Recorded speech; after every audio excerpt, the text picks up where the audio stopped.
welcome to the first episode of Just Dudes Being Guys, a podcast of just college guys talking about really just about anything. I'm Reed. I'm usually going to be here with my roommate and really good friend Dylan Taylor, and we'll also have our roommate Spencer Clavian on a lot as well. So the show, it's really just a way for us to fill time because we're really bored. We have way too much time on our Yeah, I hands. have way too much time. I'm done with class on Tuesdays and Thursdays at 9:30, so I have nothing to do until the next day of classes, and that gets really boring after the first week of school. So much so that we decided this would be a good idea, but here goes nothing. So the name Just Dudes Being Guys. It came from a night at Denny's. We were all kind of bored, decided to go get food at like 2 or 3 in the morning, and our friend Austin Abbott just comes up to us and goes, "Hey, Andrew, I think you can sing pretty well." And Andrew is another good friend of ours. And Austin goes, "We should make a band." Andrew, being the smart ass that he is, goes, "Okay, Austin, let's make this band. What's it going to be called?" And Austin just decides to say, "Just Dudes Being Guys." And what was Andrew's first initial reaction to that? It was like complete shock, but also like, what is wrong with you at the same time? And Andrew goes, "First off, I can't sing. I just like to sing whenever I'm bored, but I have no talent in that area." And Austin goes, "Oh, that's okay. I can play the guitar, even though I have no idea how to play the guitar. But we'll have Reed teach us how to play the guitar." And how's that worked out? I helped him out one time, and that's kind of been it. He hasn't really asked me any more about it, and I haven't heard him play guitar really since. But I have to go up to their room to really hear it. So. And like the funny thing is, whenever you ask Reed to teach him how to play the guitar, is whenever he broke his hand or his finger. Yeah. And trying to play the guitar with a broken finger really points out his amazing artistic ability. It literally sounded like a child just hitting the wall. It was really strange because it was right after he just got the splint off his finger, and it was like a giant meaty sausage trying to fiddle the strings on the guitar. He didn't want to use the finger to push down the notes, but he did his best, and he actually got it sort of. So that's kind of where the name came from. So we're saving you guys the trouble of possibly experiencing any sort of band coming up with that sort of name. So yeah, we've kind of outlawed that altogether and taking that band name and hopefully making it into something better with this podcast. Yeah, so we'll take the bullet for the stupid name. So a little bit about what we're going to talk about on here. It's going to be very relaxed. We want to talk about some politics. I know everybody doesn't really like to talk about politics, but I feel like in the world that we live in now, we have to address it. We have to point out the goods and bads and what we can go from there. We'll talk about some sports, what's happening in football, basketball, baseball, just everything. And we might even throw in some cricket and some like NASCAR because we gotta hit those. We gotta hit everybody. We gotta hit every fan of sports you can think of. Obviously, us being college kids, we're going to talk about college, what it's like versus what we thought it would be like. Different stories from different classes. Teachers. Complaints about cat food. Oh, the cat food's absolute garbage here, but we'll talk about that later on. We might actually give life advice, even though we have zero qualifications to do so. So take it as it sounds. Don't take it for literal advice. Most of it's just going to be sarcasm or corniness, but hey, that's what we're here for. But sometimes it might be genuine. But so the cat food apparently today was really bad. Oh, the cat food was awful. I didn't get to go because I had classes, and I just had food in my room. But apparently it was really bad. Oh, they had two good things, I guess you could say. They had chicken cacciatore, but even the school's chicken cacciatore is awful. There's way too much fat, and then you don't know what you're eating. And then they had an Italian stromboli, which was coated in Italian dressing, so much so that I don't think even Italians would like it. But hey, that's St. Leo trying to reach everybody and every palate. But I have unlimited swipes, but even some days I don't even want to go to the caf. So the other day, um, Dylan and I, Spencer, and a couple other friends, we went to the movie theaters and we actually went to go see La La Land. Now, after the movie, Good movie, by the way. Give it a 7 out of 10, but there's some reasons why we should discuss so what's bad about it. on the spectrum of how everyone reacted, you have The girls being, oh my god, it's so sad. Oh, then right, there's right, Reed and I. and then there's me. I was on the far other end, on the other spectrum for sure, and I kind of just sat there and I was like, oh, okay, well, I mean, these are the expected consequences of the movie, and there are a couple things I was confused on, not in the sense of I didn't understand it, but in the sense of why would this be as big of a problem or try to make that as big of a problem when this is the expected outcome of it. So for those of you who haven't seen it, I recommend going to it. We won't spoil anything for you guys because, again, if you haven't seen it, go see it. But this is just like a reaction, I guess you could say. Um, oh gosh, now it's hard to think of it without spoiling it. Like the ending, like it's the part that I'm like got the biggest beef with. If you're a hopeless romantic, I consider myself one. Is that a good thing or bad thing? I have no idea. But if you're a hopeless romantic and like and always want lovey-dovey, then the ending Then watch it. is worth it. But at the same time, it's not. So, I mean, it's kind of hard not to Yeah. spoil it. But again, if you're a realist thinker, as seeing this life as it is, it's a good movie, and it's sad. But like if you're a romantic, like a hopeless romantic, then it's gonna be a little bit tougher on you, especially for all you females out there. Plus it's got John Legend who actually did a really good performance. Obviously because he's a singer and it's a movie musical, but like he was above and beyond like the best performance, but he's also the most qualified to do a performance like that. So Yeah, there's because that. Ryan Reynolds was mainly Ryan Gosling. oh Ryan Gosling. Yeah. See, that shows how much I genuinely paid attention to the movie. But Ryan Gosling is washed up musician, turned to be into a musician again for this movie, and his talents can be seen quite well that it's not meant to for him to pursue that at all. And like they forced it on him so hard to try and be a singer, dancer and everything. So he played the piano really well. Like Yes, I don't, piano he was very, very like good at. hands down, he was great at it, and like all props to him. But the singing was not that great. Like at times, and but like okay, so for me, I'm a really musically like I love music a lot. I've played music for a really long time. I've been in, kind of not really involved that much. Like I would always be like in a chorus or a choir, like at church since I was a little kid. I was in a school's chorus, traveled around DC and sang around there with the tryout chorus as well.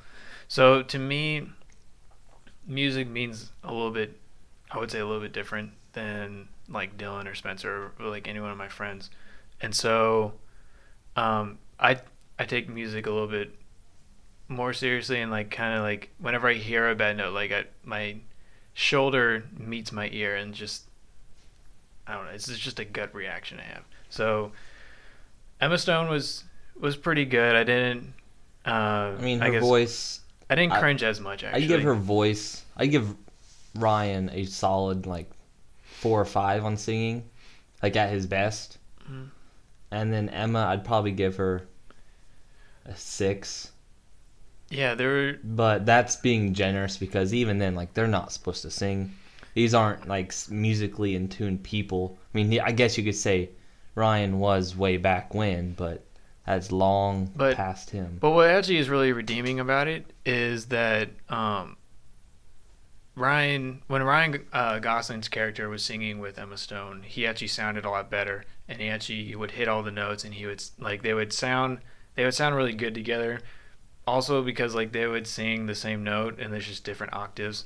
But But the like, second you put them apart, but that point aside, um, there's a scene where they're sitting in Ryan Gosling's apartment, and uh, he's playing on the piano, and Emma Stone sits next to him. It's all cute and everything like that. And so they're singing along, and they sing the song, and they're hitting the same notes, and it's really great and all that. But then there's a part earlier in the film when Ryan Gosling's singing by himself, and he doesn't quite hit it that well. But Emma Stone fared a lot better on her own. yeah. But a critique of Emma's was whenever there'd be parts where she was just talking in normal conversation and then start to sing. It was really awkward to see the talking and the singing transition because it was like she was just adding a musical note to her talking, and it just got awkward at some points. Like towards the end, like there's a scene where she's standing in front of two other people, and she said tell a story, and she starts to talk and say the story, and then she goes directly into singing, and it's just a really weird transition. Yeah. And like she tries to keep talking and tell the story, but it's just really, really bad. But I will say I did like the singing in this one a lot more than Les Mis. And Oh yeah, Les Mis was awful. like, okay, Maybe so that's just because of French. they're Gotta love those Frenchies. but like Les Mis it was interesting for what they did because they had the people sing it live when they're acting it all out. So like if someone's doing something strenuous and they're trying to sing, then like it's gonna sound like you can definitely hear like they're like panting. yeah, and like they're going to sound like heavy they're breathing. exhausted, and it's not going to sound as good.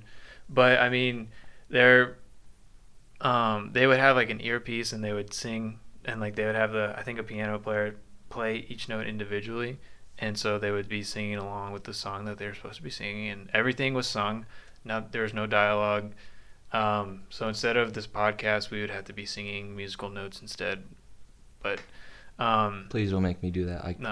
I don't want to sing in front of everybody. no, I wouldn't want to do it either. And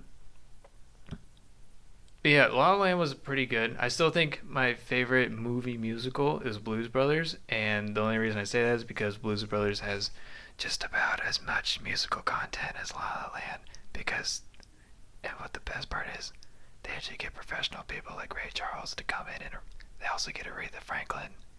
It's pretty great. But one thing you have to give La La Land, I really like the tone. The tone of it. Yeah, definitely. It sets it up in a sense of you're in the 50s, but everything is modernized and it's set in modern time, like Right. present day. But like there will be scenes where like it's like you're sitting in an old movie theater. Everybody's in suits and the girls are in dresses, and it makes it feel like you're on a 50s date. Mm-hmm. And then all of a sudden they walk outside the movie theater or out of the scene, and boom, there's skyscrapers, there's a Toyota Prius, there's all sorts of modern stuff, and it's like Right. it makes your brain have to rethink. It's like, is this a 50s movie or is this a modern movie? Which is a really cool tone at how they do that. What really helps give off this vibe of like a kind of like a throwback to like an old movie or something like that is that there's this. It's a really bright movie. Like a lot of the colors, especially in the opening part where Like everybody's wearing, shows- like all the girls are wearing colorful dresses. The Yeah. cars are all painted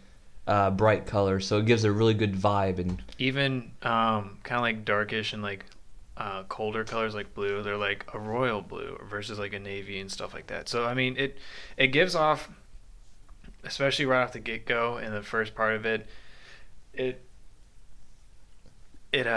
you all right over there? no, I'm not. Looks like you're dying. I am dying inside. Oh. It's those student debts and financial aid. Damn train stop. Yeah, we don't like financial aid. But like they always give off this. That's for another time. They give off a great vibe, and it's really warm. And so then like it's easier for you to get pulled into the movie. But La La Land, I'd suggest you all go see it. It'll probably still be playing. The Oscars are coming up in 2 weeks, so they're going to be playing it all the way up until the Oscars because it's nominated for so many things. It's actually tied for Yeah, I think it's nominated for 14 or 15 Yeah, 14. things. 14 things. And so it'll probably be playing all the way up until the Oscars and probably a weekend after the Oscars. So I would highly suggest to go see it. Tickets are $9 up here at the Cobb. Or you could wait for hopefully a cab trip to Carmack down in Lakeland. But I would definitely go see it. It's a good date movie. It's a good movie just to bring you up if you're feeling down or stressed out from school. Definitely go see it. And also, we'll probably talk about like our complaints about sort of the ending of the movie, like around the time of the Oscars. Yeah, once the Oscars after come that, out, because then that should be enough time for. Yeah, once the Oscars come out, most people to hopefully see it. most of you have seen it. We'll give our final review. We'll spoil some stuff for even those who haven't seen it. But I mean, it's La La Land. It's been like the #1 box office movie since Rogue One came out. So, Yep. we'll spoil you guys here in about 2 weeks. So this is going to wrap it up for the first podcast. It's a little short, about 16, 17 minutes. But the main podcast will be around 30 minutes, 30 minutes to an hour, hopefully. We just wanted to get this podcast out there to show you guys who we are, what we're about, kind of things that we're going to talk about, and hopefully grow from there. Yep. And yeah, again, like you said, it's just a kind of think of it like a pilot episode.